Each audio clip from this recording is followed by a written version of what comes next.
Hey guys, in this video I'll be showing you how to remove your fuser unit on your Konica Minolta Bizhub c650i. This process will work the same on 550i, 450i, 360i, 250i, and so forth. So I'm going to show you how to remove it for whatever reason, if you have to replace it or clean it or so. So it's a pretty easy process. All you need is a Phillips screwdriver. We're going to be using a powered one to make this go quicker, but just a regular Phillips screwdriver is enough. So let's get started. First off, we got to make room so that the side door opens up. Right here, you're going to find a plastic cover that's covering all the cables there. It's got two screws, one on top, one on bottom. Just make sure you remove that and just gently take that out. Set that aside.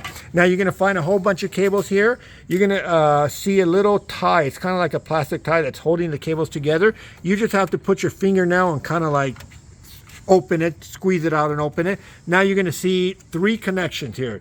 The smallest one, middle one, and of course the largest one. You don't have to worry about keeping tabs. There's no way you can put the smaller one, the larger one, and so forth. It fits. So the way you pull it is just grab all the cables and pull them at the same time. You don't want to just grab one cable. And the last one you want to squeeze on the right side there. Just squeeze it and it pops out. Okay. Next thing we're going to do is we're going to remove two screws. One on each side, if you can see that right there. Just like that. And with your hand, you could do two hands, but he's using one. But you could use two hands for more security. And there you have it. That's all you need to do.